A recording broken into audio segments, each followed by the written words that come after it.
Connaissez-vous les groupes défis ? Ce sont des agriculteurs qui expérimentent des solutions pour réduire l'utilisation des produits phytosanitaires.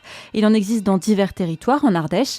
Vincent Vallet, élu à la Chambre d'agriculture de l'Ardèche, nous explique la philosophie de cette démarche. Souvent, c'est des agriculteurs qui se retrouvent sur un point commun où, du coup, justement, la Chambre d'agriculture, soit par un technicien, soit par un sondage, les invite à se regrouper, à se rassembler et à mettre en place un point commun. Et souvent, c'est spontané. Ça peut être que bénéfique, du coup. Ça leur permet d'échanger sur le type de pratique. Et entre agriculteurs, c'est toujours bon de se donner des bonnes infos, entre guillemets, de pouvoir échanger sur des façons de faire. Et d'une autre part, ça leur permet de pouvoir évoluer sur leur pratique personnelle, sur leur ferme, de trouver des bonnes idées chez les autres quand elles sont bonnes, autant les prendre. Et ça leur permet aussi économiquement de pouvoir diminuer leur charge de mise en place de culture, leur charge de traitement et augmenter ainsi leur marge à l'hectare. Zoom sur les Côtes-du-Rhône septentrionales dans le nord du département où une douzaine d'acteurs de la viticulture réunis dans un groupe défi échangent régulièrement sur leurs pratiques depuis 2016.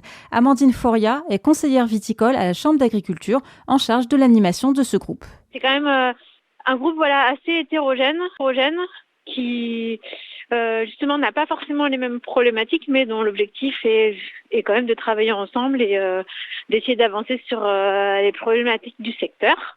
Alors, du coup, la thématique principale reste quand même la diminution des phytos avec, on va dire, un projet collectif qui est de trouver des alternatives à l'utilisation des produits phytos sur la forte pente. Comment ça vit ?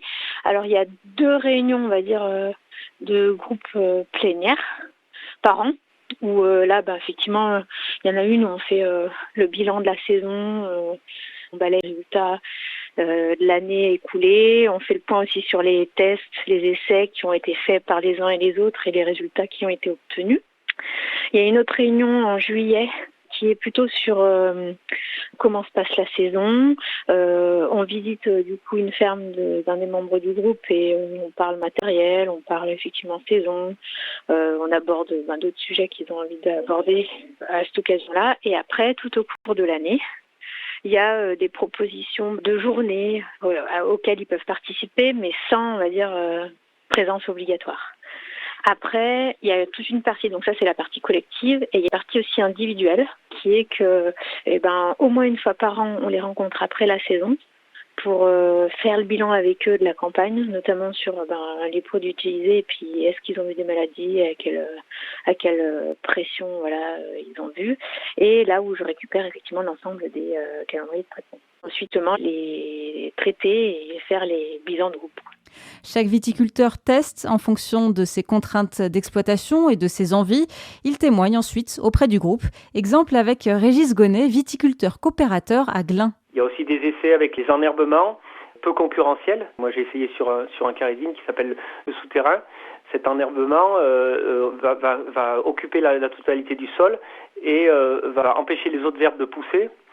En plus, comme c'est une légumineuse, il va amener de l'azote au sol et donc avoir un effet enrichissement et pouvoir être bénéfique pour la vigne.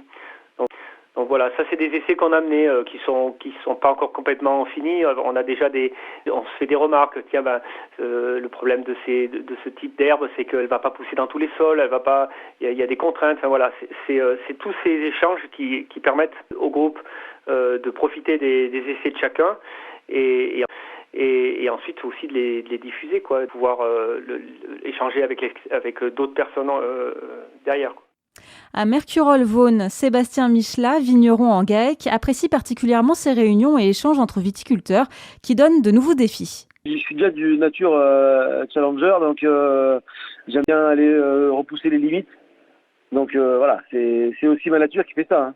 Mais c'est vrai que dans l'ensemble, beaucoup sont demandeurs et veulent aller veulent pousser aussi un peu leurs limites. Du coup, qu'est-ce que ça vous apporte alors ? De l'échange, de l'évolution et du dynamisme de l'entreprise. Une entreprise, sa dynamique, elle recule, elle régresse. Et est-ce que votre conversion en bio depuis cette année 2019, elle est liée au fait que vous participez à ce groupe? Elle n'est pas liée parce que l'envie, ça fait plus de 10 ans que je l'ai, mais je voulais être sûr de mon coup et m'engager. Et, donc j'ai fait plein d'essais au domaine en amont, en me laissant toujours, on va dire, un petit fusible de libre pour au cas où j'y arrive pas en bio. Bon, après, elle m'a bien aidé. L'idée n'est pas venue du groupe Défi. Le groupe Défi, en fait, m'a aidé à aller plus vite dans ma démarche. Au début de l'aventure, en 2016, Défi des Côtes-du-Rhône septentrionales comptait 9 systèmes en viticulture conventionnelle et 3 en agriculture biologique. Aujourd'hui, 6 sont en biologique et 6 en conventionnel.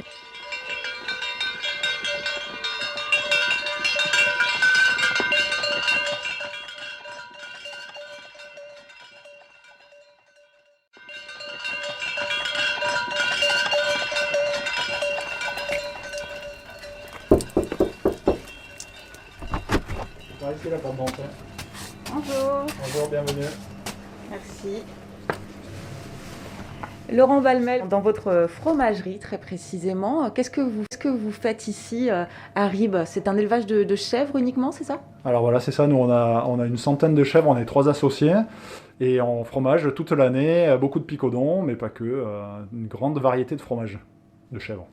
Est-ce qu'on peut visiter votre fromagerie? Oui. Vous étiez en train de faire des fromages ce matin, j'imagine? Bien sûr, j'ai attaqué ma fromagerie il y a un petit moment déjà. Alors là, on touche pas. C'est le lait? Voilà, alors ça c'est le lait de ce matin, je vais faire des petites pâtes pressées non cuites, et avec le lait d'hier, j'ai déjà fait mes fromages lactiques, mes picodons. Et donc ce matin, vous étiez en train de mouler? Donc voilà, ce matin, de mouler mes fromages, mon lait d'hier. Et ce matin, je vais terminer mes pâtes pressées non cuites dans la fin de la matinée. Vous, Laurent Balmel, vous êtes sur la plateforme www.jeveudulocal07.fr, une plateforme lancée il y a un mois par la Chambre d'agriculture de l'Ardèche. L'objectif, c'est de référencer les producteurs du département. Vous étiez auparavant membre du groupe Facebook Producteurs d'Ardèche. C'est un groupe qui avait été lancé par la Chambre d'agriculture au premier confinement pour mettre déjà en relation producteurs et consommateurs. Vous, qu'est-ce que ça vous avait apporté déjà, cette page Facebook Producteurs d'Ardèche où il y avait quand même 11 000 abonnés? Alors, pour nous, ça nous a permis de nous rendre visibles. Enfin, pour moi, ça avait plusieurs objectifs. D'abord, de nous rendre visibles, mais aussi de faire un groupement de fermiers en circuit court qui nous permettait de fédérer une grosse partie de notre clientèle facilement sur un seul site. Le circuit court, les consommateurs sont quand même habitués dans la région, j'imagine? Alors nous, ils sont effectivement habitués dans la région, encore plus quand c'est la saison estivale. Mais bon, voilà, nous on a quand même une très grosse clientèle fidèle toute l'année. Mais bon, encore une fois, je pense que de la com sur le sujet, sur ces temps particulièrement difficiles et très compliqués, c'était vraiment une plus-value et un atout pour nous. Et qu'est-ce qui vous pousse à être sur jeveudulocal07.fr aujourd'hui, qui n'est pas un endroit où on peut acheter des produits, mais bien un endroit qui référence des sites internet, des pages Facebook, etc. Pour moi, ça a plusieurs objectifs. D'abord, encore une fois, de se faire connaître ou reconnaître sur un site plutôt globalisé où on peut retrouver facilement beaucoup de producteurs en vente directe.